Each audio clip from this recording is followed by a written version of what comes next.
அனைவருக்கும் வணக்கம். நான் டாக்டர் கபிலன். தினம் தினம் ஸ்ட்ரெஸ், டென்ஷன், பதட்டம், படபடப்பு எங்கேயோ ஓடிட்டுருக்கோம். எங்கே ஓடுறோன்னு தெரில, எதுக்கு ஓடுறோன்னு தெரில. இந்த ஓட்டத்தினால என்ன கிடைக்குதோ இல்லையோ, பிபி கிடைக்குது, டயபெட்டிஸ் கிடைக்குது, ஹார்ட் டிசீஸ் கிடைக்குது. இன்னும் சொல்லவே முடியாத அளவுக்கு எவ்வளவோ உடல் பிரச்சனைகளும் மன பிரச்சனைகளும் கிடச்சிட்டு தான் இருக்குது. நீங்கள் எவ்வளோ தான் ஓடி ஓடி சம்பாதிச்சாலும் நீங்கள் இழந்த ஆரோக்கியத்தை உங்களால் திரும்ப பெற முடியாது. ஆனால் ஒன்று பண்ணலாம், மேற்கொண்டு உங்கள் ஆரோக்கியத்தை கெடுத்துக்காமல் இருக்கலாம். அதுக்காக எந்த வேலையும் செய்யாமல் வீட்டிலேயே சும்மா இருக்க முடியுமா? முடியாது. சரி, வேறு என்ன தான் செய்யலாம்? இந்த எல்லா பிரச்சனைகளுக்கும் ஒரே தீர்வு தியானம்.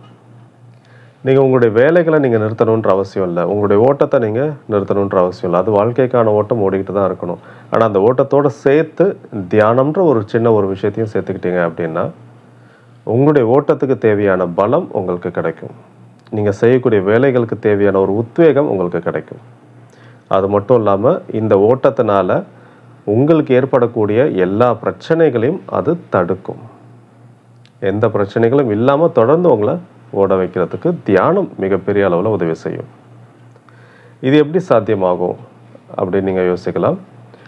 உலகம் முழுக்க நடந்த பல விஞ்ஞானபூர்வமான ஆய்வுகள் இது சாத்தியம் அப்படின்றத சொல்லியிருக்கு. ஸோ இன்றைக்கி தியானம் மூலமாக நமக்கு கிடைக்கக்கூடிய பலன்கள், சயின்டிஃபிக்காக ப்ரூவ் பண்ண அந்த பெனிஃபிட்ஸை மட்டும் நம்ம பார்க்க போகிறோம்.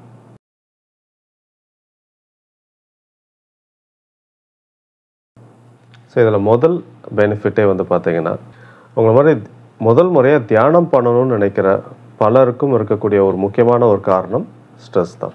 நிறைய பேர் தன்னுடைய ஸ்ட்ரெஸ்ஸை ரிலீவ் பண்ணிக்கிறதுக்காக தான் ஃபஸ்ட் டைமாக மெடிடேஷன்ற ஒரு விஷயத்தை ட்ரை பண்ணுவாங்க. ஏன் அப்படின்னு பார்த்தீங்கன்னா, நிறையா சயின்டிஃபிக் எக்ஸ்பெரிமெண்ட்ஸ் மெடிடேஷன் பண்ணும்போது நம்முடைய உடலில் சுரக்கக்கூடிய கார்டிசால் அப்படின்ற ஒரு ஸ்ட்ரெஸ் ஹார்மோன் ரெடியூஸ் ஆகுது அப்படின்றத ப்ரூவ் பண்ணியிருக்காங்க. இது சயின்டிஃபிக்காக நடந்த ஸ்டடீஸில் இது ப்ரூவ் ஆகிருக்கு. நியூரோ சயின்டிஸ்ட் பண்ண ஆராய்ச்சிகளில் இது தெரிய வந்திருக்கு. அப்போ அந்த ஸ்ட்ரெஸ் கெமிக்கல்ஸ் ரெடியூஸ் ஆகும் பொழுது உங்களால் பெரிய அளவில் ஸ்ட்ரெஸ் இல்லாமல் வேலைகள் செய்ய முடியும். தினமும் ஒரு 10 நிமிஷம் மட்டுமே தியானம் பண்ணக்கூடிய மனிதர்களுக்கு அவங்களுடைய அந்த கார்டிசால் லெவல் எப்பயுமே செக்ரேஷன் கம்மியாக இருக்குது அப்படின்றது கண்டுபிடிக்கப்பட்டிருக்கு. மேலும் அந்த ஃபைட் ஆர் ஃப்ளைட் ரெஸ்பான்ஸை காம் டவுன் பண்ணி அவங்களுக்கு ஏற்படக்கூடிய அந்த பிரச்சனைகளை நிதானமாக ஹேண்டில் பண்ணக்கூடிய பக்குவத்தை அது கொடுக்குது. ஏன்னா எவ்ரிடே ஏதாவது ஒரு ஸ்ட்ரெஸ்ஃபுல்லான சுச்சுவேஷன் இருந்துட்டு தான் இருக்க போகுது. அது சுச்சுவேஷன் மாற போகிறதில்ல. ஆனால் அந்த சுச்சுவேஷனில் நீங்கள் ரொம்ப பதட்டத்தோடு அதை ஹேண்டில் பண்ணிங்கன்னா கண்டிப்பாக அதை சரியாக செய்ய முடியாது. அதே சுச்சுவேஷன் தான், அதே பிரச்சனை தான், பதட்டம் இல்லாமல் நீங்கள் நிதானமாக ஹேண்டில் பண்ணிங்கன்னா ஈஸியாக அந்த பிரச்சனையை சரி பண்ண முடியும். பல சமயம் நம்ம யோசிச்சிருப்போம், இது கொஞ்சம் டென்ஷன் ஆகாமல் இந்த விஷயத்தை ஹேண்டில் பண்ணியிருந்தா, டென்ஷன் ஆகாமல் அவர்கிட்ட நான் பேசியிருந்தேன், இல்லை டென்ஷன் ஆகாமல் இந்த ப்ராப்ளமை நான் சால்வ் பண்ண ட்ரை பண்ணியிருந்தா எப்பயோ அதை சால்வ் பண்ணியிருக்கலாம். அந்த நிமிஷத்தில் நீங்கள் அடைஞ்ச அந்த பதட்டம், அந்த டென்ஷன், ஸ்ட்ரெஸ் இதுதான் அந்த பிரச்சனையை பெருசாக்குனதுக்கு காரணமாக இருக்கும்.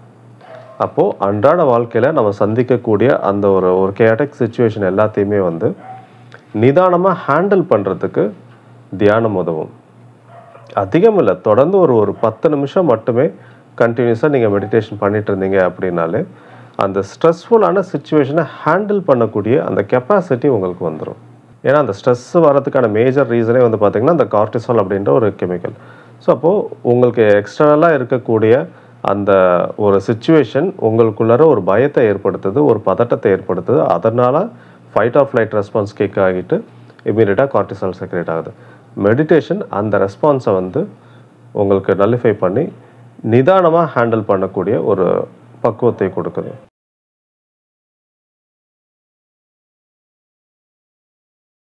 அடுத்த பெனிஃபிட் என்னன்னு பார்த்தீங்கன்னா, இட் இம்ப்ரூவ்ஸ் ஃபோக்கஸ். அந்த கவனம் அது உங்களுக்கு அதிகப்படுத்துது. தொடர்ந்து மெடிடேட் பண்ணுறவங்களுடைய அந்த கவன குவிப்பு தன்மை அதிகமாகுது அப்படின்றது கண்டுபிடிக்கப்பட்டிருக்கு. ஸோ நீங்கள் எந்த ஒரு வேலை செய்கிறதா இருந்தாலும், அது படிக்கிற பசங்களுக்கு ஸ்டடீஸாக இருந்தாலும் சரி, இல்லைனா ஆஃபீஸ் கோயர்ஸ்க்கு அவங்களுடைய ஒர்க்காக இருந்தாலும் சரி, இல்லை வீட்டில் வேலை செய்கிறவங்களுக்கு கூட பார்த்திங்கன்னா அந்த வேலைகளாக இருக்கட்டும், எந்த ஒரு விஷயமா இருந்தாலும் நீங்கள் செய்யக்கூடிய வேலைகளில் முழு கவனம் இருந்தால் மட்டும்தான் அந்த வேலையை சிறப்பாக செய்ய முடியும். ஒரு அரகுற கவனத்தோட இல்லாட்டி ரொம்ப கவன சிதறலோட நீங்கள் அந்த வேலைகளை செஞ்சீங்கன்னா கண்டிப்பாக அந்த வேலையை சரியாக செய்ய முடியாது. இது எல்லாருக்குமே தெரிஞ்ச ஒரு விஷயந்தான். அப்போ அந்த கவனத்தை இன்க்ரீஸ் பண்ணுறதுக்கு, அந்த ஃபோக்கஸ் இம்ப்ரூவ் பண்ணுறதுக்கு மெடிடேஷன் ரொம்பவே ஹெல்ப்ஃபுல்லாக இருக்கும்.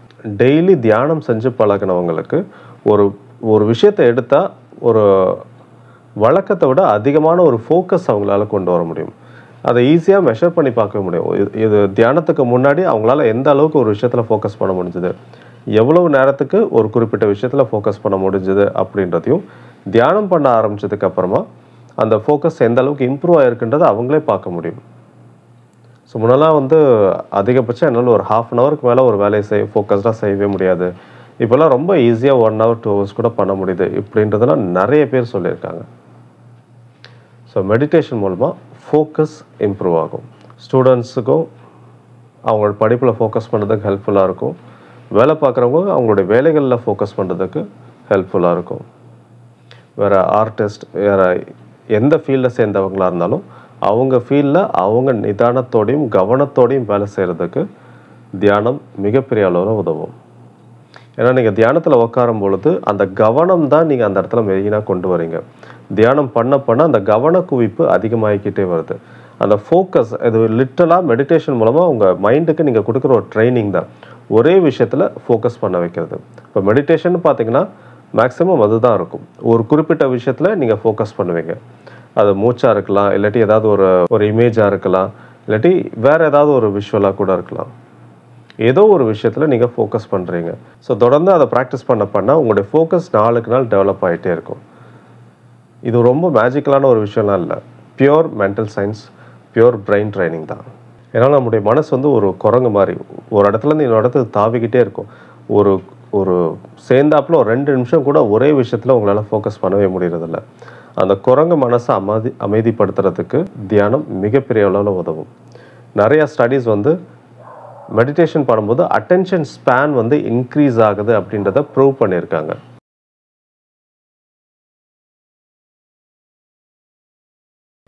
அடுத்து ஒரு முக்கியமான ஒரு பெனிஃபிட் என்னன்னு பார்த்தீங்கன்னா, it boost your emotional health. உங்களுடைய மன ஆரோக்கியத்தை அதிகப்படுத்துது. உங்களுக்குள்ளே இருக்கக்கூடிய அந்த பதட்டம், டென்ஷன், டிப்ரெஷன், நெகட்டிவ் தாட்ஸ் இது எல்லாத்தையுமே ரெடியூஸ் பண்ணி ஒரு பாசிட்டிவ் தாட்ஸை உள்ளே கொண்டு வரதுக்கு, ஒரு மன ஆரோக்கியத்தை கொண்டு வரதுக்கு, ஒரு மகிழ்ச்சியை கொண்டு வரதுக்கு அது மிகப்பெரிய அளவில் உதவுது. உடலுக்கு எப்படி ஒரு எக்ஸசைஸ், யோகா இந்த மாதிரியான உடற்பயிற்சிகளோ அது மாதிரி மனசுக்கான ஒரு மனப்பயிற்சி தான் இந்த தியானம். இப்போ உடலுக்கான ஒரு பயிற்சி செய்யும்போது உடல் ஆரோக்கியமாகிற மாதிரி மனசுக்கான பயிற்சியான அந்த தியானத்தை செய்யும்போது மனம் ஆரோக்கியமாகுது. நம்ம பிரெயினில் அமிக்டலான்னு சொல்லி ஒரு பகுதி இருக்குது. அதுதான் ஃபியர் சென்டர் அப்படின்னு சொல்லுவாங்க. ரொம்ப பயப்படும் போது, ரொம்ப ஹைலி எமோஷனல் ஆகும்போது அந்த இடத்துல ஹை ஆக்டிவ் காமிச்சிட்டு இருக்கும். தியானம் பண்ணும்போது அந்த இடத்துல ஆக்டிவிட்டி ரொம்ப கம்மியாக இருக்குது அப்படின்றது பிரெயின் ஸ்கேன் மூலமாக தெரிய வந்திருக்கு. அது மட்டும் இல்லாமல் ஹாப்பினஸை குறிக்கக்கூடிய ஏரியாக்களில் ஆக்டிவிட்டீஸ் அதிகமாக இருக்குது. ஸோ தொடர்ந்து தியானம் பண்ணுறது மூலமாக நம்முடைய மகிழ்ச்சி அதிகமாகுது, ஒரு பாசிட்டிவிட்டி இன்க்ரீஸ் ஆகுது. இது எல்லாமே சயின்டிஃபிக்கலி ப்ரூவன் கான்செப்ட்.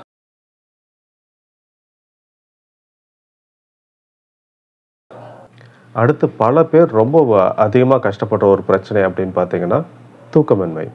சரியான ஒரு தூக்கம் இல்லை அப்படின்றது தான். ஆக்ஸ்ஃபோர்ட், ஹார்வர்ட் இந்த மாதிரி இன்னும் நிறைய யூனிவர்சிட்டிஸில், அப்புறமா நியூரோ சயின்ஸ் இன்ஸ்டிடியூட்ஸில் எல்லாமே நடந்த ஒரு மேஜர் எக்ஸ்பெரிமெண்ட் என்ன அப்படின்னு பார்த்தீங்கன்னா, தொடர்ந்து தியானம் பண்ணிகிட்டு இருக்கிறவங்களுடைய ஸ்லீப் சைக்கிளை செக் பண்ணி பார்க்கும்போது அவங்க ரொம்ப நல்ல நிம்மதியாக ரொம்ப நேரம் தூங்க முடியுது அப்படின்றத கண்டுபிடிச்சிருக்காங்க.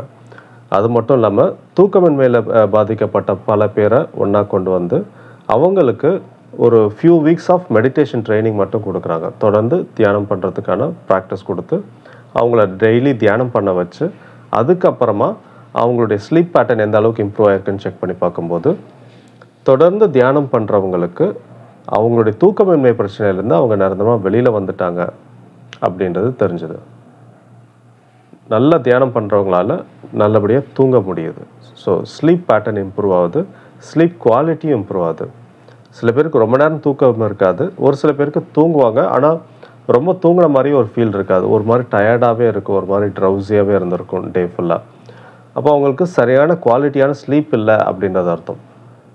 தியானம் ரெகுலராக பண்ணும் பொழுது குவாலிட்டி ஸ்லீப் கிடைக்குது அப்படின்றதும் நிரூபிக்கப்பட்டிருக்கு.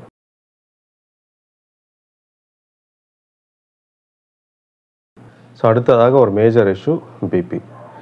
நிறையா ஹாஸ்பிட்டல்ஸில், இன்ஸ்டியூட்டில், யூனிவர்சிட்டியில் நடந்த ரிசர்ச் தொடர்ந்து மெடிடேஷன் பண்ணும் பொழுது அவங்களுக்கு பிபி ரெடியூஸ் ஆகுது. இது வந்து கேரண்டீடாக நிறைய டாக்டர்ஸே வந்து ரெக்கமெண்ட் பண்ணுற ஒரு விஷயந்தான்.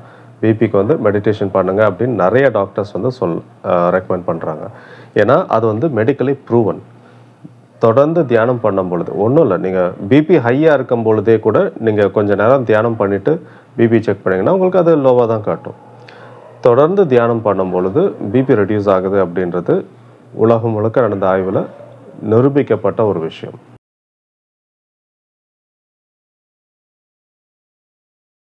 அடுத்ததாக இட் இன்க்ரீஸ் செல்ஃப் அவேர்னஸ்.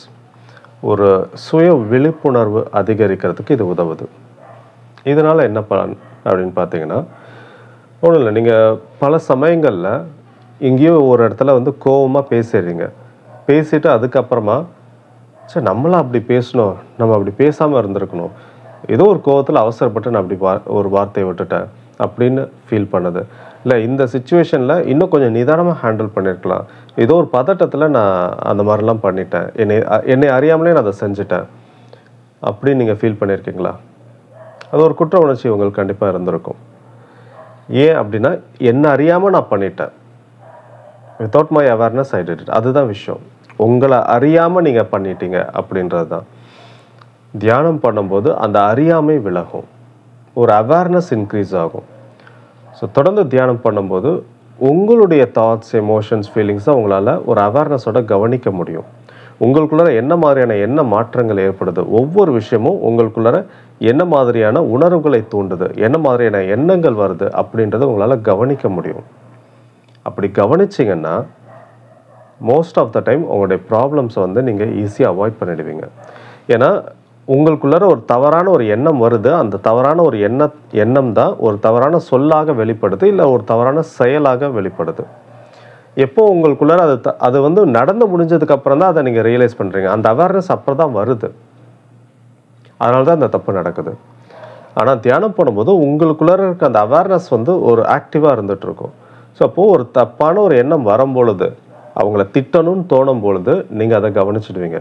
இல்லை இது தப்பு, இது திட்டினோன்னா, இந்த வார்த்தையை விட்டோன்னா அது தவறாயிடும், இல்லாட்டி இந்த விஷயத்தை நம்ம செஞ்சுட்டோன்னா அது வந்து ஒரு பெரிய பிரச்சனையில் கொண்டு போய் விட்டுடும் அப்படின்றத ரியலைஸ் பண்ணி உடனே நீங்கள் உங்களை கண்ட்ரோல் பண்ணிப்பீங்க. ஸோ அந்த இடத்துல ரியாக்ட் பண்ணாமல் ரெஸ்பாண்ட் பண்ணுவீங்க.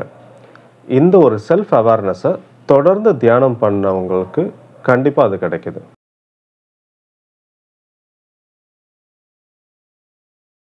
அடுத்து ஒரு பெரிய ஒரு பெனிஃபிட் என்ன அப்படின்னா, மெடிடேஷன் இம்ப்ரூவ்ஸ் யுவர் க்ரியேட்டிவிட்டி. நிறைய ஆர்டிஸ்ட், போய்ட், எழுத்தாளர்கள், இன்னும் எத்தனையோ ஒரு க்ரியேட்டிவ் ஃபீல்டில் இருக்கக்கூடிய நிறைய பேர் வந்து தியானம் பண்ணுறது மூலமாக அவங்களுடைய க்ரியேட்டிவிட்டி இம்ப்ரூவ் ஆகிருக்குன்றத சொல்லியிருக்காங்க. ஸோ ஒரு க்ரியேட்டிவ் ஒர்க்கில் இருக்கிறவங்களுக்கு இது ரொம்பவே ஹெல்ப்ஃபுல்லாக இருக்கும். ஏன்னா தொடர்ந்து மெடிடேட் பண்ணும்போது அந்த ஒரு மனசுக்குள்ளார அந்த ஒரு நிதானம் ஏற்படும் பொழுது அந்த கற்பனை திறன் அதிகமாக இருக்கும், அந்த க்ரியேட்டிவிட்டி அதிகமாக இருக்கும். ஸோ அப்போது உங்களுடைய அந்த க்ரியேட்டிவ் ஒர்க் ஸ்டார்ட் பண்ணுறதுக்கு முன்னாடி ஒரு ஃபியூ மினிட்ஸ் மெடிடேட் பண்ணிவிட்டு அதுக்கப்புறமா அதை ஸ்டார்ட் பண்ணிங்க அப்படின்னா அந்த ஒர்க் ரொம்ப பெஸ்ட்டாக இருக்கும். மனசுக்குள்ளே நிறைய டென்ஷன், ஸ்ட்ரெஸ் அப்படி ஓடிக்கிட்டே இருக்கும் பொழுது க்ரியேட்டிவிட்டி அங்கே வரவே வராது. அதனால தான் வந்து பார்த்திங்கன்னா இந்த க்ரியேட்டிவ் ஒர்க் பண்ணுறவங்களாம் எங்கேயாவது தனியாக போய் இருக்கணும்னு விரும்புவாங்க. எங்கேயாவது வெளியூர் போயிட்டு கவிதை எழுதுகிறவங்க, கதை எழுதுகிறவங்க, ஸோ இது மாதிரிலாம் ஏன் வந்து அடிக்கடி வெளியூர் போகிறாங்க, தனிமையாக இருக்கணும்னு நினைக்கிறாங்க அப்படின்னா, எந்த ஒரு டிஸ்டர்பன்ஸும் இல்லைன்னா மைண்டு வந்து கொஞ்சம் ரிலாக்ஸ்டாக இருக்கும். ரிலாக்ஸ் ஆச்சுன்னா க்ரியேட்டிவிட்டி வர ஆரம்பிக்கும் அப்படின்றது தான். க்ரியேட்டிவிட்டிக்காக, அந்த ரிலாக்ஸேஷனுக்காக நீங்கள் எங்கேயோ தனியாக ஓடணுன்ற அவசியமே கிடையாது. உட்காந்த இடத்துலேருந்தே அந்த ரிலாக்ஸேஷனை கொண்டு வர முடியும் தியானம் பண்ணுறது மூலமாக. ஸோ தியானம் பண்ணும்போது அந்த ரிலாக்ஸேஷன் உங்களுக்குள்ளே ஏற்பட ஆரம்பிக்குது, ஒரு காம்னஸ் வர ஆரம்பிக்குது. அப்போது மனம் அமைதியாகும் போது அந்த க்ரியேட்டிவ் ஃப்ளோ அப்படின்னு ஏற்படுது. ஸோ தனியாக எங்கேயும் போகணுன்ற அவசியம் இல்லை, உட்காந்த இடத்துல இருந்தே அதை கொண்டு வர முடியும். அதனால் நிறைய ஆர்டிஸ்ட், நிறைய க்ரியேட்டிவ் ஒர்க்கில் இருக்கக்கூடியவங்க, படைப்பாளர்கள் நிறைய பேர் வந்து தியானத்தை வந்து அவங்களுடைய அன்றாட வாழ்க்கையில் ஒரு அங்கமாகவே மாற்றிட்டு இருக்காங்க.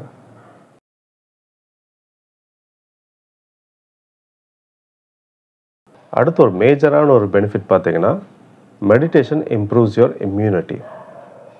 ஹார்வர்டில் நடந்த ஒரு ஸ்டடி மூலமாக என்ன தெரிய வந்திருக்கு அப்படின்னு பார்த்தீங்கன்னா, தொடர்ந்து தியானம் பண்ணுறவங்களுடைய ஆன்டிபாடிஸ், அவங்க உடலில் இருக்கக்கூடிய ஆன்டிபாடிஸ்ன்ற அது வந்து அதிகமாக இருக்குது அப்படின்றத கண்டுபிடிச்சிருக்காங்க. ஸோ இது அதிகமாகிறது மூலமாக இம்யூனிட்டி இன்க்ரீஸ் ஆகும். அடிக்கடி உடம்பு சரியில்லாமல் போகிறது அந்த மாதிரியான விஷயங்கள் இருக்கிறதுல ரெகுலராக மெடிடேட் பண்ணுறவங்களுடைய இம்யூனிட்டி ஜாஸ்தியாக இருக்குது அப்படின்றத அந்த ஹார்வர்ட் ஸ்டடி மூலமாக நிரூபிக்கப்பட்டிருக்கு. ஹெல்த் இஸ் வெல்த், ஆரோக்கியம் தான் எல்லாமே. அந்த ஆரோக்கியத்தையே தியானம் கொடுக்குது அப்படின்ற போது அதை தவிர வேறு பெருசாக வேறு நமக்கு என்ன வேண்டியிருக்கும்?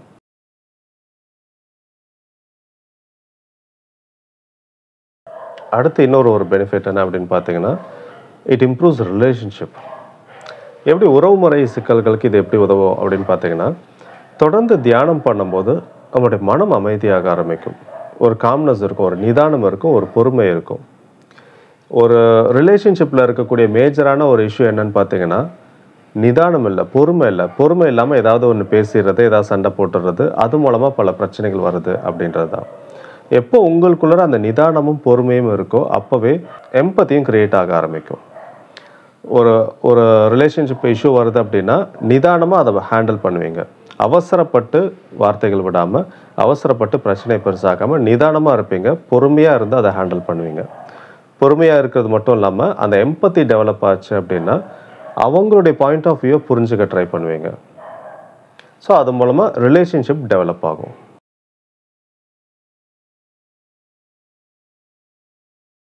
அடுத்து ஒரு ஆச்சரியப்படுற மாதிரியான ஒரு பெனிஃபிட் என்ன அப்படின்னு பார்த்தீங்கன்னா, தியானம் பண்ணுறவங்களோட அந்த ஏஜிங் ப்ராசஸ் வந்து ஸ்லோ டவுன் ஆகுது அப்படின்றது தான். எப்படின்னு பார்க்கும்போது, தொடர்ந்து தியானம் பண்ணுறவங்களுடைய அவங்களுடைய உடலில் வந்து இந்த டெலோமேர் அப்படின்னு சொல்லி ஒன்று இருக்கும். அதாவது இந்த ஏஜிங் ப்ராசஸை அந்த கண்ட்ரோல் பண்ணுற அந்த டிஎன்ஏ மேலே ஒரு கேப் மாதிரி ஒன்று இருக்கும். ஸோ அது வந்து தொடர்ந்து தியானம் பண்ணுறவங்களுக்கு அது ஜாஸ்தியாக இருக்குது, அது நீளமாக இருக்குது அப்படின்னு சொல்கிறாங்க. அது மூலமாக என்ன நடக்கும் அப்படின்னா, ஏஜிங் ப்ராசஸ் வந்து டிலே ஆகும். ரொம்ப வேகமாக வயசாகாது, ரொம்ப ஸ்லோவாக வயசாகும். ஸோ அந்த ஏஜிங் ப்ராசஸை வந்து அது ஸ்லோ பண்ணுது. யாருக்கு? தொடர்ந்து தியானம் பண்ணுறவங்களுக்கு இந்த ஒரு பெனிஃபிட் இருக்குது அப்படின்றத கண்டுபிடிச்சிருக்காங்க. இது வந்து சயின்டிஃபிக்காக அதை ஸ்டடி பண்ணும்போது மட்டும்தான் அதை சொல்லவே முடியும். அது மேலோட்டமாக சொல்கிற ஒரு விஷயம் கிடையாது. மெடிடேஷன் வந்து அந்த டெலமேர் அதை இன்ஃப்ளூயன்ஸ் பண்ணுதுன்றத ரிப்பீட்டடாக நடந்த டெஸ்ட் மூலமாக கண்டுபிடிச்சிருக்காங்க. தொடர்ந்து தியானம் பண்ணுறவங்க அந்த இளமையோடு இருக்க முடியும் அப்படின்றத மெடிக்கல் சயின்டிஸ்ட் சொல்கிறாங்க. ஸோ இது வரைக்கும் நான் சொன்ன இந்த 10 பெனிஃபிட்ஸுமே வந்து பார்த்திங்கன்னா எல்லாமே வந்து சயின்டிஃபிக்காக ஸ்டடி பண்ணி, எக்ஸ்பெரிமெண்ட்ஸ் பண்ணி, ரிசர்ச் பண்ணி, அந்த ரிசர்ச் ஆர்டிகல்ஸ் வந்து ஜேர்னல்ஸில் பப்ளிஷ், மெடிக்கல் ஜேர்னல்ஸில், சைக்காலஜி ஜேர்னல்ஸ்லாம் பப்ளிஷ் ஆன ஆர்டிகல்ஸை பேஸ் பண்ண பெனிஃபிட்ஸ் தான். ஸோ இப்போ நான் சொன்ன இந்த எல்லாமே வந்து பார்த்திங்கன்னா ரிசர்ச் ஜேர்னல்ஸில் வந்திருக்கிற ஆர்டிகல்ஸை பேஸ் பண்ணது தான். ஸோ ஃபஸ்ட்டு பெனிஃபிட்ஸை மட்டும் சொல்லலாம் அப்படின்றதுனால, ஏன்னா ரிசர்ச் ஜேர்னல்ஸ்குள்ளார போனோம்னா அது இன்னும் ரொம்ப டெக்னிக்கலாக இருக்கும். அதனால் பெனிஃபிட்ஸை மட்டும் சொல்லலாம் அப்படின்றதுக்காக இந்த வீடியோவில் பெனிஃபிட்ஸை பற்றி மட்டும் நான் சொல்லியிருக்கேன். அடுத்து இன்னொரு வீடியோவில் ஒவ்வொரு ரிசர்ச்சும் எப்படி நடந்துச்சு, என்ன மாதிரியான எக்ஸ்பெரிமெண்ட்ஸ் எங்கே நடந்துச்சு, எந்த யூனிவர்சிட்டியில் நடந்துச்சு, எப்போ நடந்துச்சு, எத்தனை பேரை வச்சு நடத்துனாங்க, அதோடைய ரிசல்ட் என்ன அப்படின்றத டீட்டெயில்டாக நான் சொல்கிறேன். ஏன்னா ஒரு சில பேருக்கு வந்து ஜஸ்ட் பெனிஃபிட் இருந்தாலே போதும், சில பேர் இல்லை எனக்கு அந்த டெக்னிக்கல் டீட்டெயில்ஸ் வேணும் அப்படின்னு சொல்லி கேட்பாங்க. ஸோ அவங்களுக்காக டீட்டெயில்டாக என்ன மாதிரியான எக்ஸ்பெரிமெண்ட்ஸ் நடந்துச்சு, என்ன மாதிரி ஸ்கேன் யூஸ் பண்ணாங்க, என்ன மாதிரியான எக்யூப்மெண்ட்ஸ் யூஸ் பண்ணியிருந்தாங்கன்றதை பற்றி டீட்டெயில்டாக அந்த ஜேர்னலில் பப்ளிஷ் ஆன அந்த ஆர்டிக்கல்லையும் நான் லிங்க்கில் கொடுத்து டீட்டெயில்டாக வந்து நான் எக்ஸ்பிளைன் பண்ணுறேன். ஸோ அடுத்து மெடிடேஷன் பற்றி உங்களுக்கு என்ன ஒரு சந்தேகம் இருந்தாலும் நீங்கள் அதை கமெண்ட்டில் போடலாம். அது ரிலேட்டடான நான் ஒரு வீடியோ நான் போடுறேன். சின்ன சின்ன சந்தேகங்களாக இருந்தால் நான் கமெண்ட்லேயே நான் உங்களுக்கு பதில் சொல்கிறேன். இல்லைனா அதை பற்றி டீட்டெயில்டாக நான் வீடியோவும் நான் போடுறேன். ஸோ உங்களுக்கு தியானம் பற்றி எந்த ஒரு சந்தேகம் இருந்தாலும் இந்த மெடிடேஷன் சீரீஸ் இதில் இருக்கக்கூடிய வீடியோஸ் நீங்கள் பார்த்தீங்க அப்படின்னாலே உங்களுடைய டவுட்ஸ் கிளாரிஃபை ஆகிடும். அடுத்து இன்னொரு இன்ட்ரெஸ்டிங்கான ஒரு வீடியோவில் பார்க்கலாம். நன்றி, வணக்கம்.